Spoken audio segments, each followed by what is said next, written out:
All right, so I started my vehicle the other day for the Project Robot Drag Race, and I told some of my students that if they wanted an A on this project, that their drag racer would have to beat mine in a competition.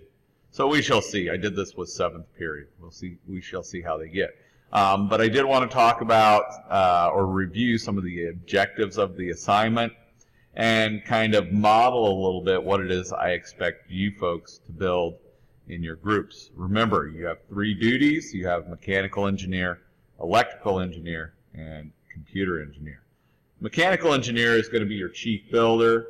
Electrical engineer is going to be in charge of making sure things get wired up. And then your computer engineer is going to be your lead program. Now, if you're playing the role of mechanical engineer, you're going to have to make some references back to what we learned when we covered the mechanisms in our study of mechanical systems.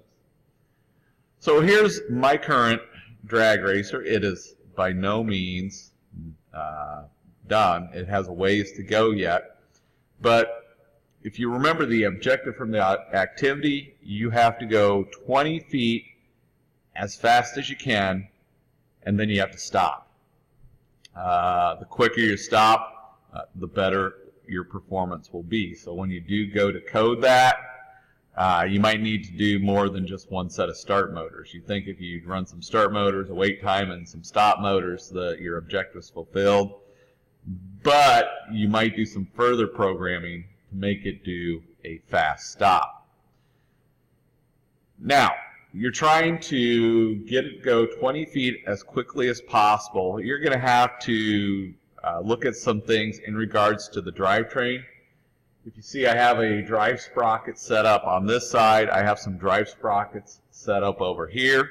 The reason for that is under my chassis, I've placed 2 motors.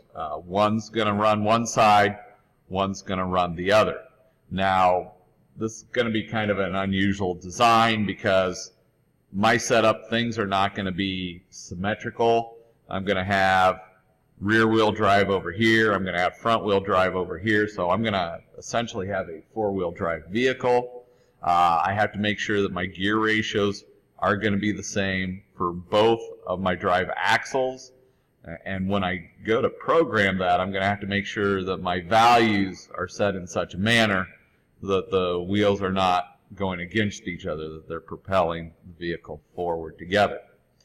So I do have 2 drive motors. The assignment says the maximum number of motors that you can use is 2. If you want, if you're trying to make something super light, you can get by with 1. Remember, this is your own design. I showed you some examples. You can look some examples up online. I showed you how to do that. I think you go search PLTW drag race and you see those examples. So I have a solid axle in the back. I have a drive shaft coming off my drive motor. I have a collar in here to keep the drive shaft in place. So you see I grab that. The drive shaft's not going to come out.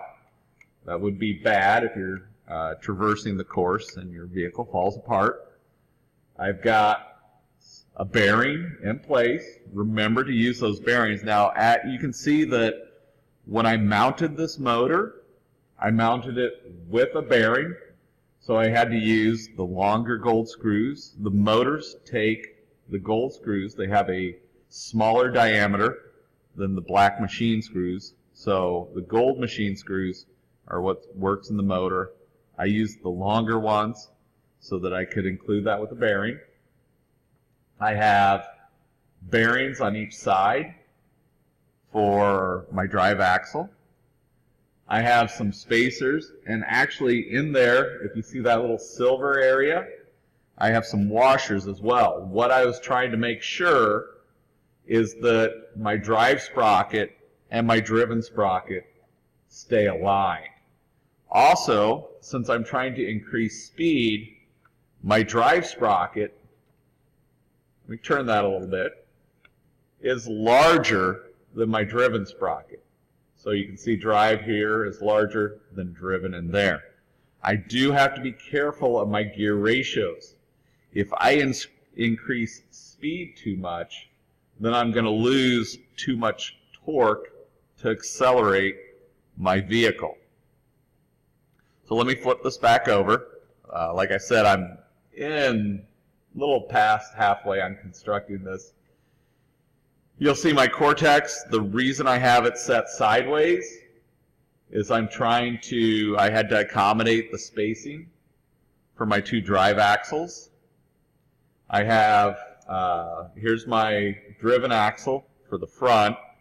So I did get my bearings in there. I was kind of moving along for that. I don't know if I can get that to go through there. I should, but I don't know what's sticking. Probably because I don't have my axle all the way through. That's my problem. Let me fix that a little bit because I want you to see this. So I was trying to use the same bearings, but my spacings might be a little off. I might be concerned about that. If you look at this rear wheel back here, because I have my sprockets aligned, this wheel sets out further than my back wheel. I may even want to add some spacers in here so that my wheels are aligned.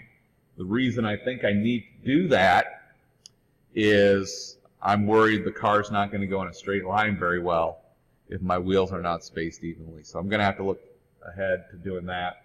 But I was using those washers again to keep these sprockets aligned. So I'm going to have chain drive here for front wheel drive, chain drive back here.